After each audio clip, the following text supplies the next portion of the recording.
Olá, gente, a paz do Senhor. Estamos aqui de volta com mais um devocional e vamos lá para a palavra de Deus. E nesta feita, gente, eu vou falar de um assunto muito importante.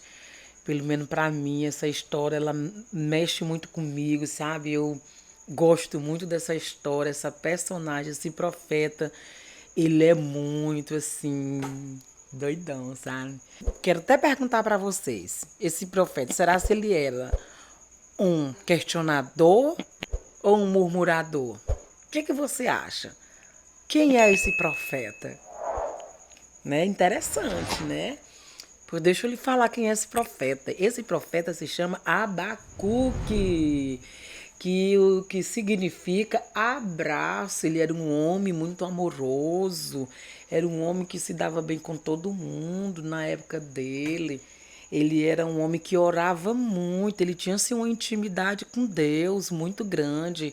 E as pessoas da época viviam em uma situação bem complicada e sempre procuravam Abacuque para fazer seus questionamentos, levar suas queixas, aliás, não era questionamento, suas queixas.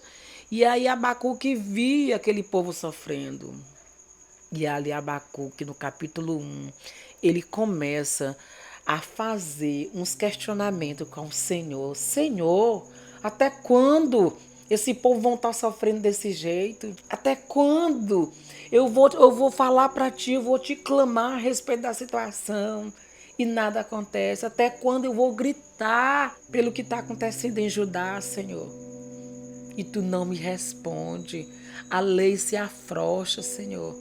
Não há nada mais, assim, o povo não obedece mais às leis, está tudo frouxa. E o Senhor não fala nada. Isso no capítulo 1, do primeiro versículo ao 4. Quando chega no quinto versículo, Deus começa a falar com Abacuque. E diz: Abacuque, observe o que eu vou fazer. Eu vou levantar os caldeus e vou castigar o meu povo, para que o meu povo venha entender que eu sou Deus.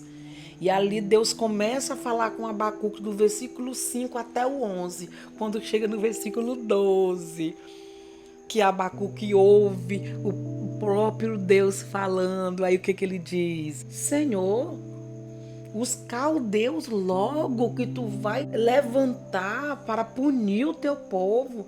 Tu és um Deus tão maravilhoso, tu és um Deus puro, em ti não há maldade.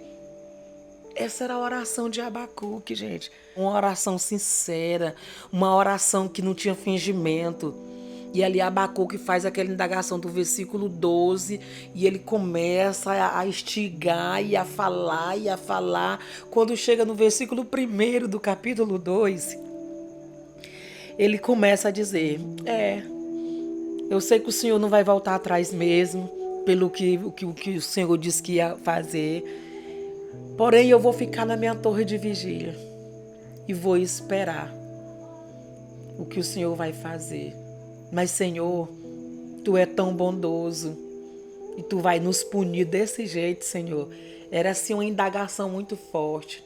E quando chega no versículo 2 do capítulo 2, o Senhor diz para ele: Abacuque, escreve a visão em letra bem legível, porque quem passar, mesmo que passe correndo, vai entender o que eu estou falando e o que eu irei fazer. Escreve a visão. Por que ele Deus disse que era para ele escrever a visão? Que era para ser exposta para as pessoas entenderem o que Deus ia fazer. Só que Abacuque ele já estava com tanto apavorado, gente, quando Deus disse para ele o que ia fazer, suscitar os caldeus, voltando aqui entre versículo 11 até o versículo 17. E quando ele, voltando aqui um pouco, quando ele começa a questionar Deus, os caldeus é um povo que não tem temor, o Deus dele é a força deles. Eles têm um Deus para ele, como se um anzol que eles pegam um peixe, é o Deus dele, que eles consideram. Você vai levantar logo os caldeus, Deus. Deus não faça isso não. Mas Deus aí ficou calado. Quando é no versículo 2 do capítulo 2, Deus começa a responder a Abacuque de novo, dizendo para ele escrever a visão. do que Deus ia fazer. Porém, existe algo bem interessante ali, quando Deus disse para ele o seguinte, que eu quero só mesmo chamar a atenção aqui. Quando Deus disse o seguinte: não te preocupa não, Abacuque, porque eu vou levantar inimigo para punir meu povo, para castigar o meu povo. Porém, os fiéis não serão punidos. Eu irei guardar, proteger os fiéis. Não te preocupe. E outra, Abacuque, essa visão não é para agora. E quando nós estudamos a história de Abacuque, bem profundo, né? Os historiadores dizem que essa profecia aconteceu 20 anos depois, que parece que Abacuque não era mais nem vivo. Porém, quando Deus diz isso para Abacuque, que era para ele escrever a visão que ia acontecer, e Abacuque ele viu que não ia mudar a atitude de Deus. Aí quando chega no capítulo 3 de Abacuque, quando fala sobre a oração de Abacuque, aí quando ele diz: Senhor, eu ouvi a tua oração e eu temi e tremi. Observe, essa palavra é muito forte, gente. Eu ouvi e tremi. As carnes de Abacuque tremeu quando o Senhor começa a dizer para Abacuque, quando ele percebe que Deus ia punir o povo por causa da rebeldia.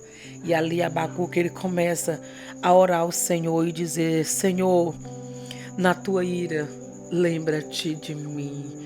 Tem de misericórdia, Senhor. No meio dos anos edifica os teus, renova os teus no meio dos anos.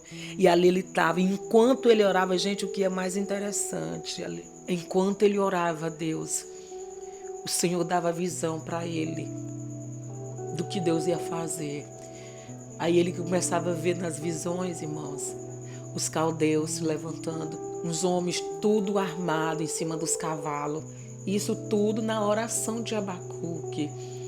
E ali Abacuque ele começa a fazer uma oração intensa diante de Deus. Quanto mais ele intensificava a oração, o Senhor mostrava para ele o que Deus ia fazer com o povo de Judá por causa da rebeldia, o castigo que Deus ia fazer. E aí o que é que aconteceu ali? Abacuque ele via naquilo intensamente, ele disse que as carnes dele tremiam, ele disse que olhava para dentro dele, quando Deus mostrava para aquele, ele disse que via podridão, mas ele ia continuar adorando, independente da situação, ele dizia: mas eu vou continuar adorando.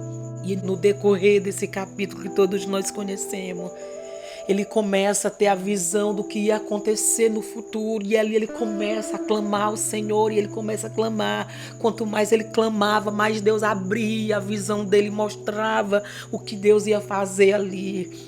E ali ele tinha visão com a manada onde os gado era posto. Ele via que estava tudo seco, não tinha mais gado, que ia morrer tudo de fome.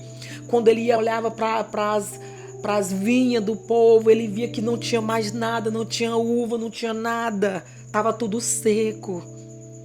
E ali ele começava, ele intensificava, e ele intensificava. Quanto mais ele intensificava a oração, mais o Senhor revelava o que Deus ia fazer ali naquele meio. E ali quando chega no final do versículo do capítulo 3, que é encerrando o capítulo, Abacuque ele começa a dizer: Senhor, ele ali ele não sabia mais, ele estava tão intenso, irmãos, na oração. Se nós pararmos para ouvir, a intensidade de Abacuque na oração foi tão grande que ali Deus já tinha dito para ele que ali aquela visão que ele estava tendo lá no capítulo 2 não era para agora. O Senhor disse para ele: isso aqui não é para agora, mas tu vai falar é agora. E ali quando você for observar, ele começa a orar e a intensificar, e o Senhor revelar para ele os acontecimentos. Ele olhava, na visão dele, ele olhava para as roças das pessoas que trabalhavam. Ele via que estava tudo seco, os animais morrendo, não tinha mais nada, porque a sequidão estava grande, porque o povo estava um cativo. Isso na visão de Abacuque. E ali quando ele começa a dizer: Senhor, oh Senhor, mesmo que não haja fruto na videira, mesmo que não haja gado na manada, mesmo que acabe tudo, mesmo que tudo se percam, Isso a oração de Abacuque, ele diz: mas todavia eu vou te louvar, todavia eu exaltarei o Deus da minha salvação. Acredito eu que naquele momento de Abacuque, quando ele estava ali naquela intensidade de oração, ele pensava que ele já estava vivendo aquela luta, aquele tempo difícil que estava vindo, que ainda não tinha chegado, mas só era uma visão. E aí eu te pergunto, Abacuque era um murmurador ou um questionador? O que nós devemos fazer como cristão? Irmão, nós não podemos questionar Deus não. Abacuque questionou. E Deus, ele abriu os céus e mostrou algo tremendo para Abacuque. Sabe por quê? Porque ele tinha intimidade com os céus. E Deus está procurando homens e mulheres nesta geração que tenha intimidade com Ele, para conversar com Ele, não ter medo de conversar com Ele, de dizer o que você está sentindo, o que você está passando, olhando nós hoje para a situação que nós estamos vivendo. Estamos vivendo uma crise política muito grande. Naquela época de Abacuque era isso que estava acontecendo. Os valores estava sido perdido, estava sendo valorizado, eram os valores políticos daquela época. Os pequenos eram massacrados e Abacuque não aceitou e ele desceu na oração e o Senhor revelou. Quantas pessoas Deus não tem revelado o que vai acontecer ou o que já aconteceu? E muitas vezes nós não acreditamos. Só acreditamos quando chegou o dia daquilo que o Senhor avisou que ia acontecer. Eu te convido nesta hora, desça mais na oração. Vamos buscar mais o Senhor intensamente. Intensa, oração intensa na presença do Senhor. E deixa Deus mostrar o que Ele tem de mostrar para você. Não tenha medo. Às vezes você pode ser rejeitado pelas pessoas que estão próximo de você. Você pode até ser rejeitado até pela própria igreja que você frequenta. Ou talvez você tenha se afastado da igreja por causa de algum motivo que ninguém aceitou a palavra ou a visão que Deus te revelou e você foi rejeitado. Não retroceda. Avante, siga em frente. Siga em frente, vá em frente, seja um Abacuque da vida nesta geração. Acredito eu, não é a Bíblia que está dizendo, a irmã Zilda que está dizendo. Deus está procurando homens e mulheres que tenham a atitude de Abacuque, que lute, que abra o coração, que rasgue o seu coração para Deus e pergunte, Deus, o porquê de tudo isso está acontecendo. Por que tanta crise, por que tanto envolvimento, por que tanto escândalo no meio evangélico? Já imaginou se Deus colocar no seu coração e você se posicionar e começar a orar e dizer e perguntar isso para Deus? Deus, por que tanto escândalo no meio da tua igreja? Por que tanta coisa, tanto envolvimento com podridão, com sujeira, tanto escândalo que está acontecendo? O Senhor irá abrir os céus e vai nos revelar o porquê de tudo isso e o que Ele vai fazer por causa de tudo isso. E eu te convido a ser como Abacuque. Não tenha medo de falar com Deus. Não tenha medo de perguntar. Não tenha medo, gente. Esse negócio de ter medo, não vou falar isso não, porque, meu Deus, do próprio Deus, isso é religiosidade. A liberdade em Cristo, ela nos dá liberdade para nós conversar com Ele livremente, falar aquilo que nós precisamos falar. Amém? E eu te convido, compartilhe esse vídeo. Não deixe esse vídeo só com você, gente. Bora, clique lá, o teu like, nos ajude, compartilhe, avise para as pessoas desse vídeo, desse canal Cá Jesus, que outras pessoas possam ouvir falar deste canal. E se você tem alguma dúvida para a gente falar de algum tema, pode escrever aí, viu? Que nós vamos trabalhar em cima disso para nós fazer um devocional baseado nisso, amém? E até a próxima.